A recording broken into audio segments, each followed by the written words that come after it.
माझे नाव अवनी लुमिनी निलेश मटकर. मी आता 4थी विद्यार्थी. माझ्या शाळेचं नाव PM श्री जिल्हा परिषद प्राथमिक शाळा नवीन वस्ती राळेगाव.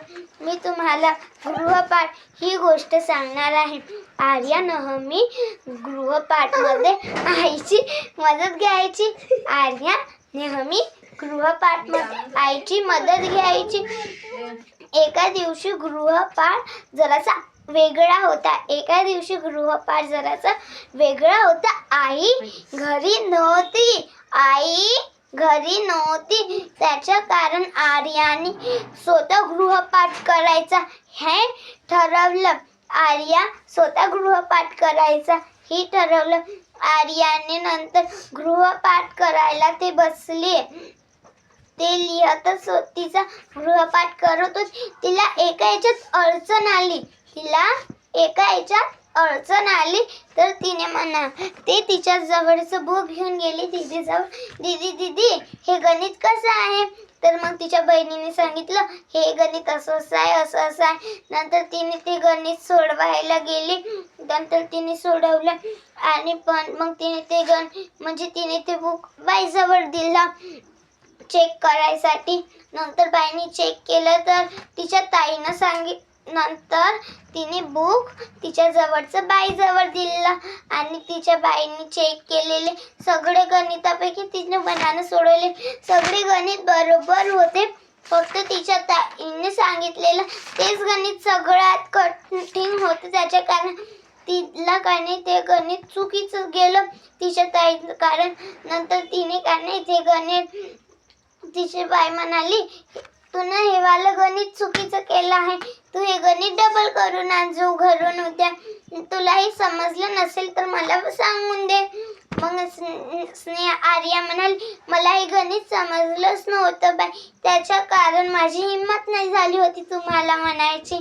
नंतर तिने बाईला तसंच म्हणलं. बाईने तिच्या सांगितलं कोणाकोणाला हे गणित समजलेलं नाही त्याचे हे गणित चुकले त्यांना पण उभं केलं आणि स्नेहाला पण केलं. त्यांना एका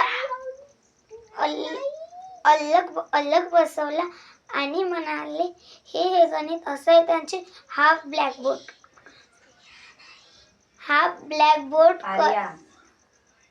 ब्लॅकबोर्ड करून दिले. आर्या आणि त्यांना ते गणित समजले नाही त्यांचे अलग करून दिले गट आणि त्यांना ते गणित समजले त्यांचे. तर त्यांना असं एक जण बसवायला लागले. त्यांना समजले नाही त्यांना इकडल्या साईडला आणि त्यांना समजले त्यांना इकडल्या साईडला. नंतर त्यांचं तसंच ट्विस्टिंग झाले. त्यांची जागा पण चेंज झाला. रोज त्याने तसेच बसायचे. एकाला समजलं तर दुसऱ्यांना नाही समजायचं तर त्यांनी रोजच तसे करायचे. एकामेकाच्या हेल्पने सगळ्यांना गणित समजायचे. मग बाईने एका दिवशी टेस्ट घेतला तर आर्याच्या याच्यात खूप हायेस्ट मार्क आले आणि तिच्या साईडने बसून होती. तिच्या गडीच्या पण याच्यात डेस्कमेटच्या हायेस्ट मार्क आले. मग त्यांच्या दोघीच्या याच्यात हायेस्ट मार्क आले तर त्यांनी खूप मटकायला लागले. माझे हायेस्ट मार्क आले तुमचे नाही आले. माझे चालले आहे सगळ्या शाळेतून असे वगैरे त्यांनी असे म्हणायला लागले. नंतर त्यांचं तसंच झालं. मग त्यांनी असेच खूप चिडवायचे. नंतर पुन्हा बाईने दुसरा टेस्ट घेतला 2-3 हप्त्यानंतर. पण काय झालं त्यांचं ते टेस्टमध्ये त्यांनी दोघी जणी फेल झाले होते. बाईंनी बघितलं होतं हप्त्याभर की कोणाला काय येते आणि काय येत नाही. दोघीला पण पास नाही झाले होते काहीच नाही झालं. नंतर त्यांनी घरी गेले आणि बघितलं त्यांची स्नेहाची मम्मी आली होती. आर्याची मम्मी आली होती खूप दिवसाबाद. तर आर्याने म्हणलं आई तू इथे साईन करून देते का?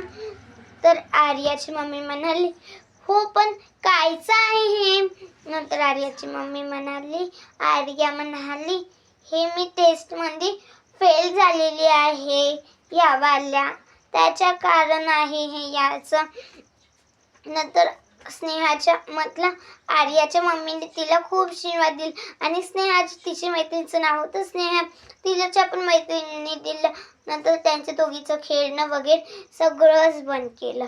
नंतर त्यांनी रोजचाच अभ्यास बसत लागले तर त्यांनी दर टाईमला पास व्हायचे आणि त्यांनी या मागच्या टाईमसारखं त्यांनी इतरले नाही. यावर्षी माझं झालं आहे सगळ्यांच्या पहिला असं त्यांनी तसं केलं नाही. त्यांनी चुपचाप खेळायचे नाही, शाळेत पण काही नाही आणि चुपचाप अभ्यासातच बसून राहायचे. त्यांचं रोजच राहायचं असं. धन्यवाद. या गोष्टीतून हे बोध मिळते कधीही कोणाला कमी समजू नये आणि कधीही कोणाला समजलं नसेल तर आपण त्याची मदत करावी. धन्यवाद.